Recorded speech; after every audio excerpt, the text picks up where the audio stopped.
And have you noticed this sort of story structure? And have you noticed this story structure?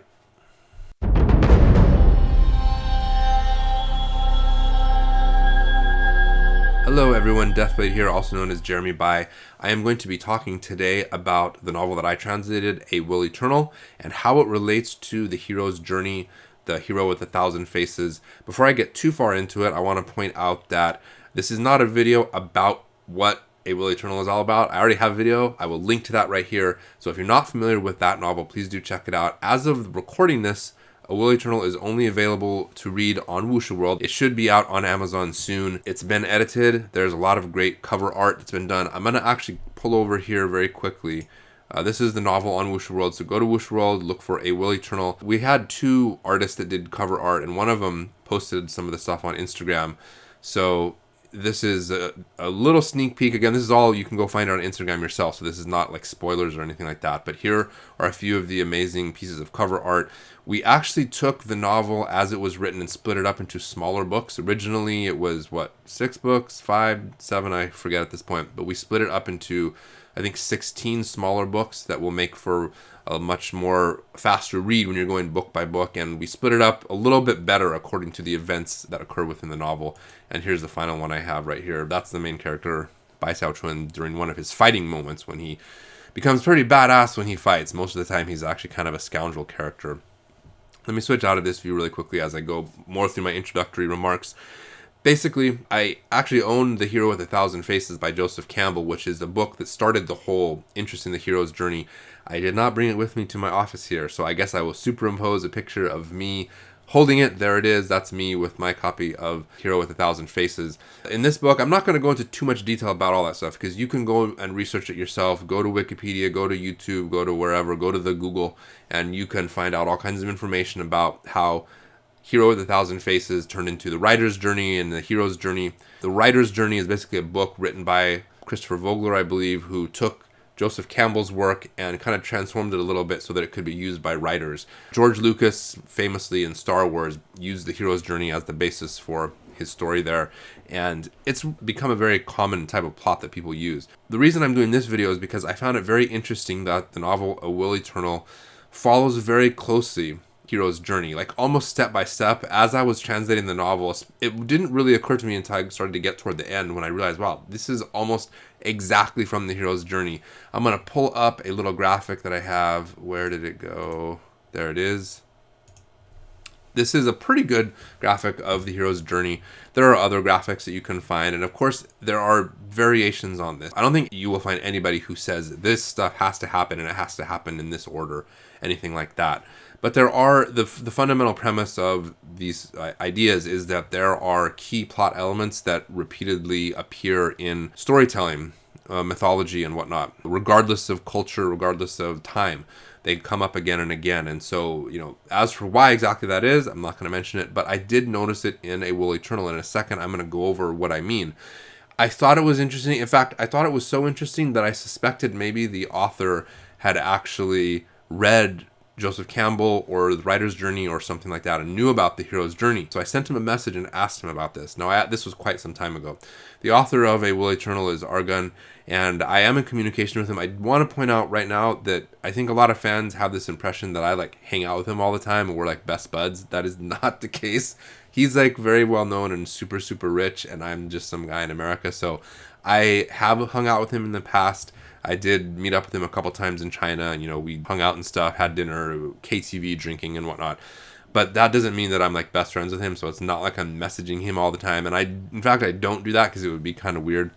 So in any case, I did message him about this, and I asked him if he was aware of the hero's journey and if he had modeled any of his writing on it, and he had never heard of it. So I think that's pretty interesting that a writer from another country, another culture, another language wrote a story that conforms so closely to the hero's journey. And of course, I guess that shouldn't come as a surprise if you believe in this kind of stuff, because that's the entire premise of this monomyth hero's journey thing, is that it shows up in the stories that we write over and over again, regardless of culture, language, time, and whatnot. Okay, enough jabbering. Let me get into my theory about how the novel A Will Eternal follows the hero's journey. Now, if you have not read A Will Eternal, the entire series, then a lot of this is not going to make any sense to you. So if you're interested, follow along. If you have not read A Will Eternal, I do recommend that you read it. I'll have a link in the description in the pinned comment, whether that is the Wushu World version or hopefully sooner rather than later, the Amazon version. So, and I also want to emphasize that this is just my opinion about how all this stuff works. If you are a fan of the novel, and there are many fans of the novel who, even though I'm the translator and I translated every single part of it, there are people who have read it over and over again and who know much more about every single detail than I do, especially considering it has now been years since I translated it, and I start to forget details and whatnot. I went through and kind of identified what I feel are some of the main storytelling elements that conform to this hero's journey. This story is 1,600 chapters long. If you look right here, you can see that. It says 1317. Sorry, I misspoke. I Shall Seal the Heavens is 1,600 chapters. A Will Eternal is 1,300 chapters roughly. There's no way that you can get every single thing that happens in the novel and then make it conform to this little chart that's on the screen right now. But I do think that some of the major plot developments and things that happen do conform. So let's start here. Now, stasis, there are different words depending on who is compiling the definition of the hero's journey. But basically, stasis is like the ordinary world where the hero kind of has their ordinary life and isn't really doing anything special. Now, in my opinion, this is actually the early parts of when Bai-ISSTH is in the Spirit Stream sect. Yes, the story does start out in chapter 1 where he is in the mortal world. That almost immediately ends, and he immediately goes into the Spirit Stream sect, and for a period of time he's just kind of living his life, doing his ordinary thing. I think that the call to adventure, this is obvious based on the description. This is what happens in so many stories and books and movies and whatnot, is that the hero gets this call. It could be somebody literally coming and saying, hey, come on this journey or this adventure, or it could be a little bit more abstract than that. I actually think that this moment in the story is a very key moment, and instantly there will be spoilers, obviously, in the video. Just be aware of that. There's a moment very early on in the story where the hero, Bai-ISSTH, is faced with a moment in which he can save his friends or save himself. And this is an extremely critical point that is referenced numerous times later on in the novel. I think that is the call to adventure. I think that was the moment when he was supposed to all of a sudden leave behind his cowardly, selfish ways and then go on to become a hero. But as you can see, the next thing that happens in the hero's journey is the refusal of the call, where the main character will choose not to go down that path that he has been called on. And I think that moment in which Bai-ISSTH is supposed to, or he does actually turn around and save his friends, but even though he does that, even though it reveals that he has a sort of noble heart, he actually doesn't act on that, and he doesn't really choose to become that hero. That's kind of the premise of the whole novel. Moving along to the next major plot point, meeting the mentor. Now, the mentor, in some instances, it might be literally some kind of old guy that teaches you. For example, Star Wars, very early on, Luke meets Obi-Wan Kenobi. That's meeting the mentor. That the mentor in the hero's journey is basically anybody that's helping out the character and guiding them and teaching them.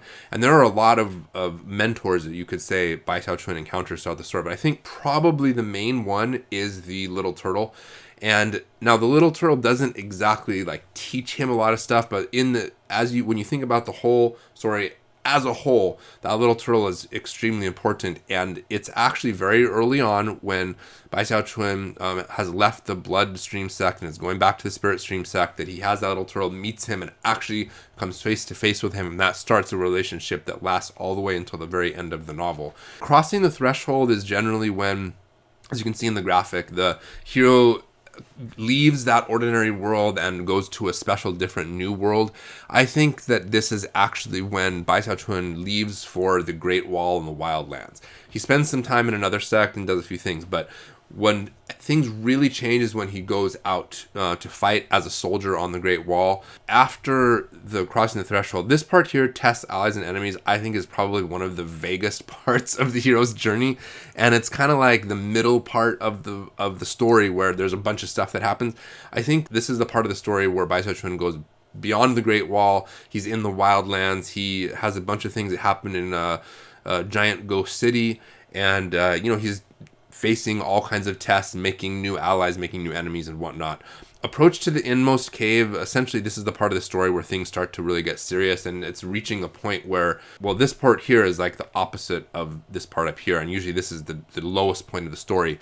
So the approach to the inmost cave in A Will Eternal is where he goes from Giant Ghost King City to Arch Emperor City, and he starts up a shop. He brings back to life his apprentice Bai-ISSTH, and they form a very important relationship. And then he is starting to actually make this journey toward being an important heroic person. The ordeal in the abyss and facing the shadow self, there's different words that are used to describe this section depending on whose version of the hero's journey you're looking at. But basically, this is where everything gets really bad, and oftentimes it results in the hero dying. And what happens in the story is that events come to a head. Bai-ISSTH goes to Heavenspan Island, and then eventually there's this big battle, and basically his world is destroyed, and he, for all intents and purposes, dies. Now, Apotheosis, which is like a coming back to life, comes after he sort of awakens from that ordeal. He's kind of in a drunken haze. He, is depressed. He thinks life is over, but he comes back to life thanks to being reunited with his father-in-law. And then he comes back to life, and then he starts to kind of reverse his course and once again start rising to the top, making use of his circumstances. Now, the ultimate boon part of the story, usually this will be some knowledge or ability or item that the hero gets that becomes extremely important and allows him to become some sort of savior. And in my opinion, it's the fan. There's this enormous fan that comes out of nowhere, seemingly, and that is a very key element in the story.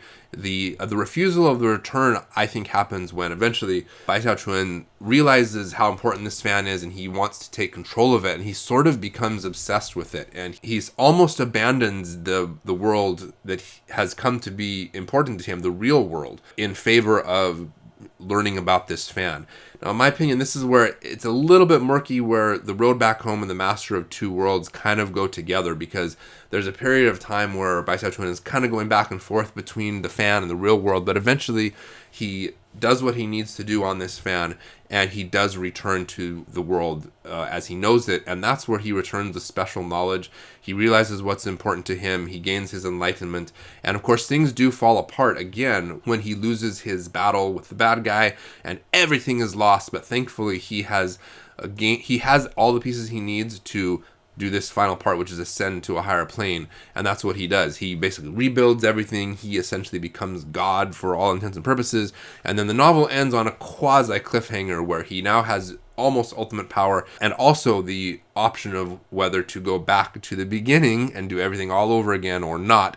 And then in terms of what choice he made, the author kind of leaves that up to the reader to decide, although there are obviously clues that are thrown about here and there. So that is my assessment of A Will Eternal and how it conforms to the hero's journey. Again, not exactly. I'm sure you can mix things up here and there. If you are a fan of the novel, what did you think, or what do you think of this assessment and this idea? And have you noticed this story structure in other novels that you have read, especially Chinese fantasy novels? Now, one of the hard things about Chinese fantasy novels is that they tend to go on for a long time, especially the web novels. Many of them, from my understanding, the author doesn't necessarily have a big story planned out, but in some of them he does. In A Will Eternal, the author did have a large story planned out. He basically told me about this. When I met him in China, one of the times was when he was probably, I think maybe a third done writing A Will Eternal, or maybe half. And he kind of explained the rest of the story and the ending to me and to Ren, the owner of Wuxia World. As for how closely he stuck to his original outline for the story, that's a different story.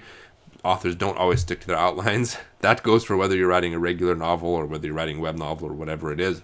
But in any case, I am curious, for those of you who are familiar with the web novels, if you've noticed this thing.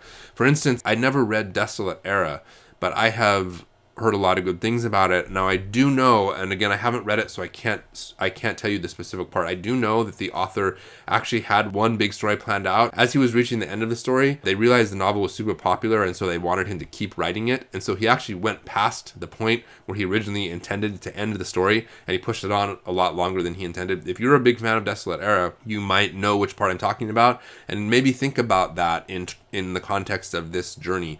And think about, does the Desolate Era story kind of follow this or not? I'm curious about it. I Shall Seal the Heavens, I think in many ways does follow some of this kind of stuff. So anyway, I do find this stuff very interesting. What about you? I look forward to your thoughts and comments. Please leave them below. If you like the kind of content I produce, please like and subscribe and do all those things, and I will see you in the next video. Godspeed.